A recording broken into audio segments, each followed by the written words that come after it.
Welcome along to a very special edition of NBL Marketplace, an emergency edition. We got together as quickly as we possibly could because this morning the news dropped that is not good for Perth Wildcats supporters. It's not the news that they were hoping for, and that is Bryce Cotton via Instagram has thanked the Wildcats fans, has thanked the Red Army, and thanked the Perth organisation, and he will be moving on. We'll talk about what it means for the league, what it means for the team, what it means for the fans, and also what is next for Bryce. I'm Jack Heverin, Pete Hooley alongside me. Great to see you, Hools, and Olgun as well for this very special edition. We got together as quickly as we possibly could, guys, so this is a bit of a rush. Initial reactions? Well, initial reactions, not so much shocked, because I think we kind of thought this would be the end game in terms of his time in Perth. Was the days were numbered. The timing of it is very interesting. 2 days after the championship series finishes, we're still all thinking about the Hawks, watching them celebrate. I'm just having breakfast. I see the Instagram post straight away. You see the picture. You didn't have to read the caption to kind of understand what it was being insinuated. But it's also interesting to think that he won't be in a Perth Wildcats jersey next year. There's going to be no number 11 running around. It'll be in the rafters one day. That's inevitable. But I still think the timing of it is fascinating because we expected it. It's probably timing-wise is a good thing for the Wildcats with free agency beginning next week. So now they have an understanding of what they want to do and go and achieve. And we spoke about that a little bit last week, and Olgun and I tried to break down some salary implications there. So there's some positives. Obviously, they're going to be hurting right now, but it's fascinating to see what's going to happen next. And Pete, the time of it was interesting too. 5 a.m. Perth time. Obviously, Perth Wildcats fans would have woken up to that news all sleepy-eyed, I'm sure. But this isn't something that has surprised us fully. It was the start of the season where we sort of flagged that keep an eye on the Bryce Cotton contract situation. His deal is coming to an end, and there wasn't a certainty that he would remain. And so this isn't something that has completely surprised us, but we must admit there was a shock when you see the post and realize that this is real. Bryce Cotton is not returning to the Perth Wildcats. So the full Instagram caption is available, obviously, on Bryce's social media. It's been written off on nbl.com.au as well, and Olgun, you're reporting on it as we record this morning. The crux of it is basically Perth will always be home, but it's time to say goodbye and see what else God has planned for me and my family. The timing, I think, is worth exploring first. And Pete, your point is a good one because I guess the positive out of it now, if there is one for Perth, it at least allows them to start to get their act together for what's next. For sure. And again, they might have known a little earlier, the Wildcats organisation, that it was leaning towards him not coming back, and they could potentially have already started that. And Olgun reported last week with the Doolittle extension that he's getting paid now, as he should. But what it does is potentially open up a lot of money if they're willing to spend the similar amounts of money total going into next year. Well, it also looks like Counterpinder's not coming back based on his last Instagram post about Perth. And all of a sudden, you can go and get not just two high-level imports, but also in the marquee as well. And you all of a sudden putting together a really nice foundation alongside Doolittle, who's already there, for essentially the price of two guys, but you can get two high-level guys for the price of one when that one is Bryce Cotton. So them knowing that now, April 4th is when free agency begins. We'll see options picked up, declined over the next week or so. It's hard to say they're in a good spot because ideally you want Bryce Cotton there. He's the legacy piece. He's one of the greatest we've ever seen or will ever see in the NBL and especially the Wildcats. But now they can start planning and they have some flexibility, and especially in the salary cap where they probably haven't had this flexibility for upwards of a decade to go out there and now make a big splash. Olgun, try and help us all understand, if you can, from Perth fans who there's going to be a range of emotions right now. We haven't experienced anything like this for a very long time here in the NBL. So this is uncharted territory for everyone. What were the stumbling blocks for Bryce? Because you've been reporting on this story and following this story all season long. Yeah, so we can track back to last season when obviously we know Bryce Cotton's wife, Rachel, had a social media post that targeted John Rillie to an extent. And then, you fast forward to the start of this season when John Rillie signed his 3-year extension with the franchise. And that was an extension that came without consulting Bryce Cotton. And from what I understand, Cotton found out about the extension in real time, as in when we all found out about it, that's when Cotton found out about it. And so that's something that I don't think pleased Bryce. The fact that he wasn't asked really about his head coach for what would have been the next 3 seasons.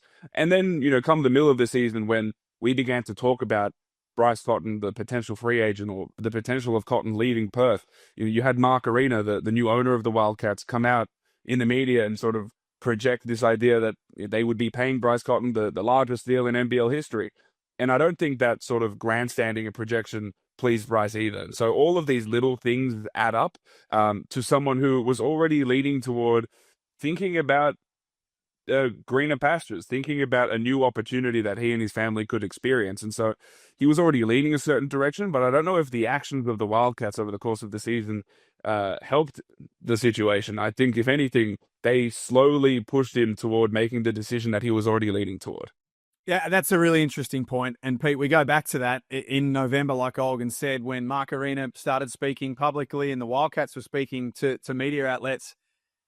It felt like they were almost trying to get ahead of a narrative now. I wonder, we're all experts with hindsight, I wonder whether even back in November they were worried that Bryce was going to come back.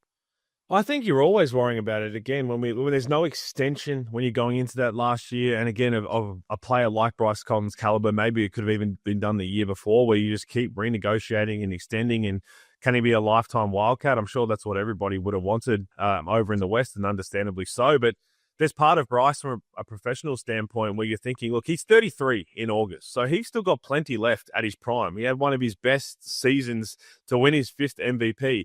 If you're going to make a move, you're going to have the greener pastures, the change of scenery, now's probably the time to do it. And again, we'll talk about the reports of potentially Asia and him getting handsomely rewarded, paid wherever he ends up. And that's going to be well rewarded and well deserved. But to do that now where, okay, we know he loves to be in Australia. We know that he's had that battle with the citizenship, and that's gone on for a long time as well. But his family loves Australia. If you're going to go and explore, whether it is Asia, whether it's another club, doing it now where you could potentially stay there for another 5-6 years, that allows you to really get resettled wherever you are. And that's not to say that he doesn't end up back in Perth. His Instagram post did say Perth will always be home, but it seems like now is the better time to do it, because he's also not going to be, and Olgun will probably agree with this, it wasn't going to be a 1-year deal where he ends up next. It's not like he's one of those imports who comes in, I'm going to go over there for a 1-year deal. He's got a family now. It's going to be a bit more security, a bit more stability, I should say. And then after that, who knows? Yeah, and look, like you say, Pete, John really signed a 3-year extension.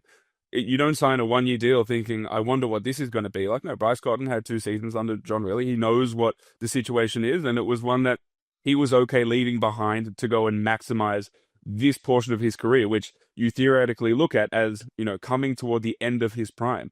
This is, Bryce has always taken unders relative to the world market that he exists in. And so the fact that he has taken unders to stay in Perth and obviously had immense success there, is a legend of the sport in Australia.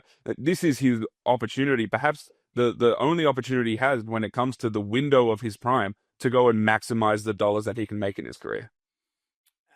It should be a really long conversation when we talk about his legacy and his mark on the NBL, if he's not coming back. But in some respects, it feels like it's a short conversation, because I think we all widely acknowledge that he is probably in the top 3 players that this league has ever seen. The legacy he continued to build out. I mean, he's got 5 MVPs, and he should probably have 6. And you could make a case that maybe he should have 7. But the way that he just came in and made a splash from the moment he touched down in Perth, to helping them to win success as a team, continue the success they were already having as an organization, and then the individual accolades that he continued to pile up on the way, it's going to go down as one of those, where were you when Bryce Cotton was around the NBL? Did you get to see him in person? Did you get to see those big moments, the 40-point, 50-point games he had this season? So the legacy part of it is going to be unmatched, and it's going to be fun to go down memory lane always and think about that. But you talk about the legacy in the NBL, Jack. Another part of that long Instagram caption that we like to read too much into these things and analyze it. There wasn't I enjoyed my time in the NBL. There wasn't a thank you to the NBL. I've loved being in Australia. There was none of that. It was all just about Perth. Now, what that means, we could be reading too much into it, which is part of our job to do so. But I found that fascinating as well. Jack, Pete, before we get into that, relax. Let's talk about Bryce. Let's talk about Bryce Cotton a little bit more. I spoke to a GM this morning in between the news dropping and coming on here. He called it a monumental shift in the NBL. I spoke to a head coach.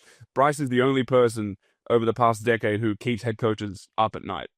And you know that based on how they game plan for him, how much attention he grabs when you're playing against him. You think of this series against Melbourne United that they just participated in the semi-finals.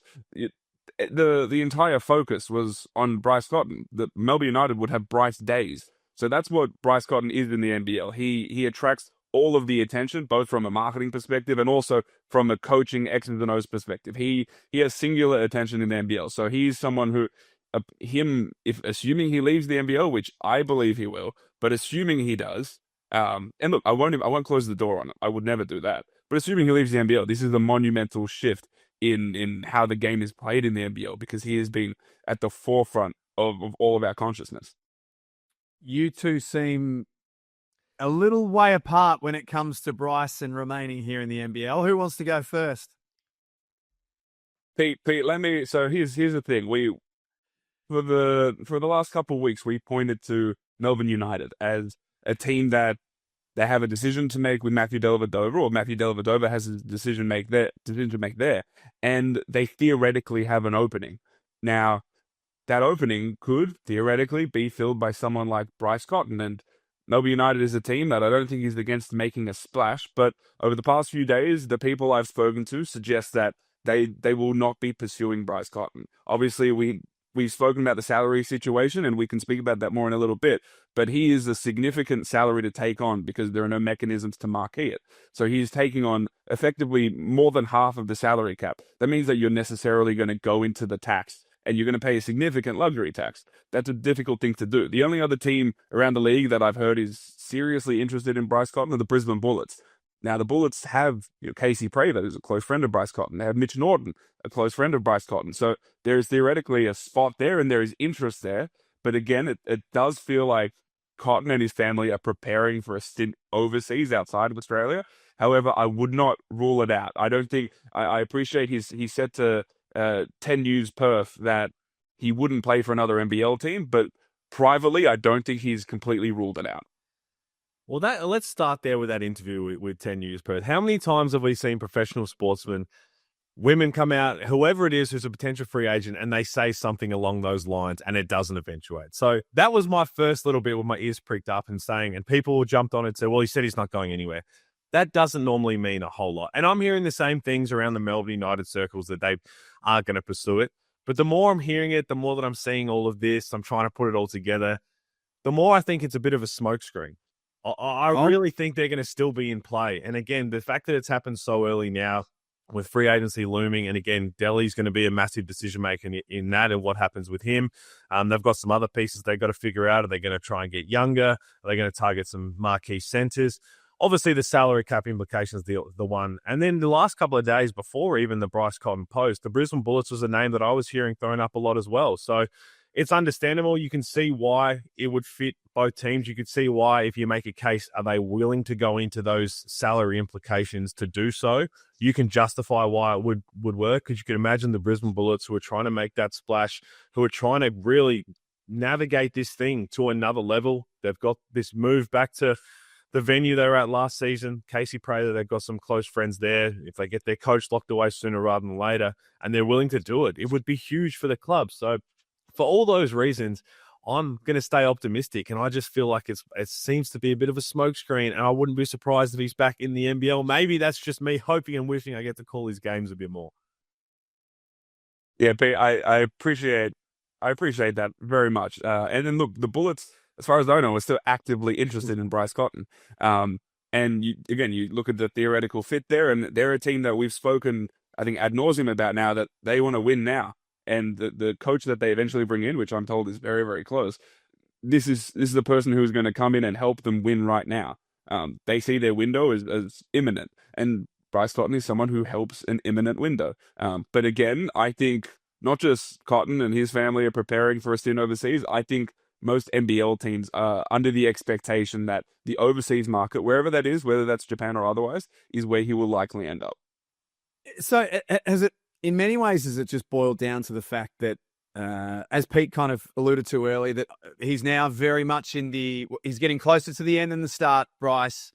There is significant money overseas that unfortunately this league just can't compete with. Is it almost as simple as that? But it's also Pete, it's almost double the money, Pete. And sorry for interrupting, but it's almost double the money that he would make in, say, Japan. The asking price that Japanese teams have been told, from what I understand, is very significant. It's effectively double what he would be making here. So that's a significant part of it. And then I think the Perth Wildcats became somewhere where, in his mind, it wasn't obvious that he would just remain there. It became, the situation got to a point where he felt comfortable enough leaving that situation to go and gauge other things. And I think a lot of it, the money side of it is obviously huge and understandably so. But what's the next challenge for him? He's won 5 MVPs wearing a Perth Wildcats jersey. He's won championships. And so what's the next challenge? Does he want to go to another club? Does he want to bring a club that hasn't had the success lately to go and taste success for the first time? Does he want to add that part to his legacy? Does he want to go and play for an incredibly successful coach in another big market team in the NBL? Or does he want to go overseas and understand, look, I'm about to be 33. I haven't had the opportunity to do that. I've been playing for less money than I should be rightly deserving of got the last few years. Now's my time to cash in on that. And now's my time. I've still got a young family to do that before the main school starts and family aspects and doing all of that. So it just seems now that he's about to be 33 in August, that if you are going to make a monumental move career-wise, that it would be now rather than in a couple of years' time. Because as I said, the next deal he signed wouldn't have been a one-year deal. So wherever that next deal would have been, if he was returning to the Wildcats, if he's going elsewhere, it's going to be a multi-year deal where that next part of your life, family-wise, basketball-wise, life-wise, is going to be a settling down one potentially. The reaction from fans, and as I say, this is being recorded early this morning. We're still very much trying to get our heads around everything ourselves, but just looking at the initial reaction from Wildcats fans, Olgun, it seems as though there's just mostly sadness. Doesn't seem to be a lot of anger. Doesn't seem to be a lot of angst to either Bryce or the Wildcats organisation. I feel like there could almost be a bit of a mourning process that's going to have to happen here. I mean, Bryce has been part of the Wildcats for almost a decade. There'd be fans who have really only experienced the Perth Wildcats with Bryce Cotton on that team. They've probably never experienced any other sort of Wildcats team. So obviously the success of that franchise in the NBL is historic and unmatched. But there'd be some young fans who only know of the Wildcats with Bryce. And so that's a tough thing to accept, the fact that it's going to have a completely different look. And again, Pete mentioned that this isn't the end of the world for the Wildcats. They get some financial flexibility, and we've seen over the past few seasons that they're not afraid to spend. So this isn't the end of the world. There is still a ton of hope in Perth, but I appreciate the sadness, and I feel like we did our best to sort of prepare people for this moment. We made sure to remind people that this was a distinct possibility. So I hope people aren't completely surprised, but I think, like all of us, seeing it actually happen is a little bit jarring and shocking. We're not receipt keepers on this show, Pete, but that we probably are owed a few apologies from Perth fans, I would have thought, because we flagged this a long way out that this was a potential chance of happening, and we got told that we didn't know what we're on about and that Bryce would never leave. Now, we're not gloating or anything like that, because if he does leave the NBL, we're as shattered as everyone else. But I guess it just shows on this show with Marketplace how far back the conversations start. Yeah, for sure. And again, we were all alluding to a way back, and this is the basketball community in Australia. So this isn't the United States, the NBA, with all the other leagues around the world. Like, everybody's very connected here. Everybody hears things, whether some whispers are a bit more mayonnaise than others, but we did kind of allude to this way out. And again, back to the timing of it, I think it's really, really a positive thing for the Perth Wildcats, where this week you can be that kind of mourning, that kind of memory lane. We're going to see a lot of Perth Wildcats vision of Bryce Cotton's magic moments, the MVPs, the game winners, the explosions, all those kind of different moments that you go down there and just reminisce how amazing it was and how grateful we were to be able to witness what he did in a Perth Wildcats jersey. And then you turn your attention to next year with free agency starting in April 4th. And as Olgun said, as we spoke about, you should be very excited. They haven't had this financial flexibility for a very long time. You've got Christian Doolittle there that we're already penciling in as an All-NBL potential player next year. You're in a very good spot to go and make a massive splash in free agency. And you're never going to forget Bryce Cotton, but you can go there feeling a little positive that we're still going to be able to contend for a championship next year because we're going to have the right pieces. So, Olgun, two things to watch, I think, in sooner rather than later. Number one is for any teams here in the NBL who still might think that they're in the Bryce Cotton sweepstakes, shoot your shot now if you haven't already. And then number two is something that for the remainder of free agency, we're going to refer to as the WWC. It's the Wildcats War Chest because they've got some serious cash to play with.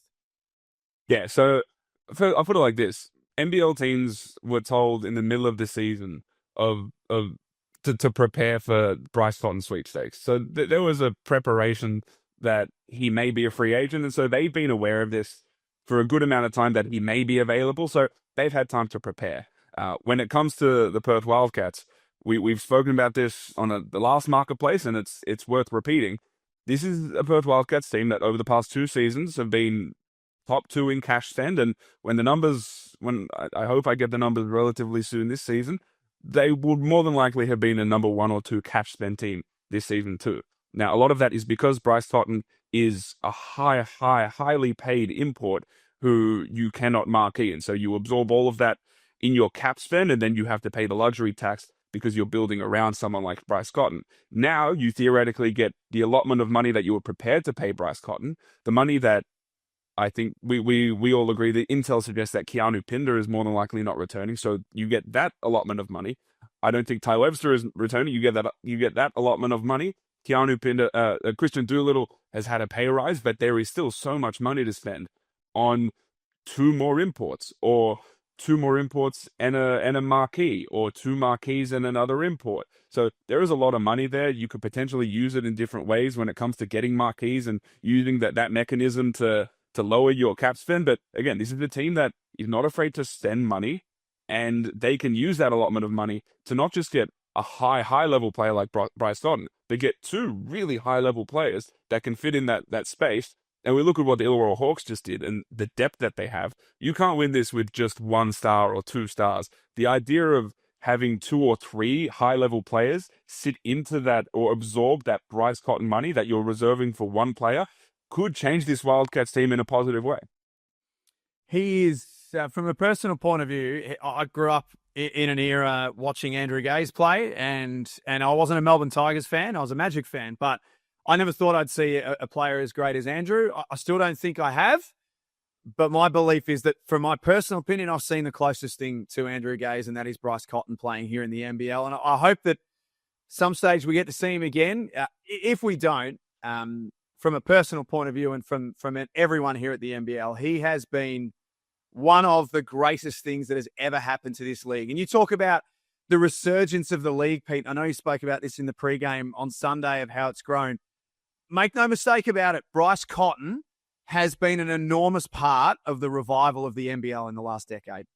Spot on. And again, I think Olgun mentioned it. When you've got this kind of gravitational pull as a player, it is so unique. That's why when we're comparing him to Andrew Gaze, it's not so much the accolades, the MVPs, the championship, the winning, who you are in terms of the basketball in Australia. But you're talking about every single year, you are the number 1 target on every single team scout. Every single team needs to slow down Bryce Cotton. And he continues to rise above it every single year. Every year you think, okay, maybe he's going to slow down. Maybe teams will figure it out. But sometimes when you are just so gifted, so talented, all the hard work that you put in, you know that you're just not going to be able to slow certain players down. And again, I've heard it from clubs, of coaches, GMs, other players. You can't ever hope to stop Bryce Cotton. You can only hope to try and make his night as tough as possible. And in the end, if he's going to have an off night, it's on him. It's on his own back. It's not going to be anything you do. Sometimes greatness just stands above, and that's what Bryce Cotton is. And hopefully I'm going to stay optimistic until it's official, until I see some word of where he goes. But if it is the end of what we see in the next couple of years, at least, it's been a hell of a journey, and I'll look forward to going down memory lane. And Pete, you know this, every NBL team, when they're preparing to face the Perth Wildcats, there is a mythical Bryce Cotton bib that is usually given to a DP or the 11th guy on the roster.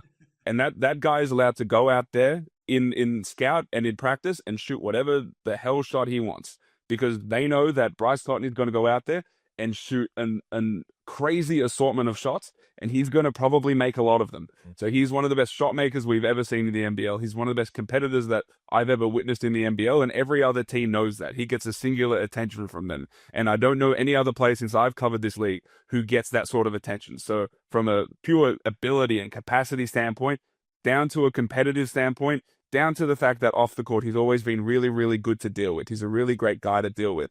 Everyone around the league really respects him and appreciates him. I don't know if we'll see another player like him for a very long time.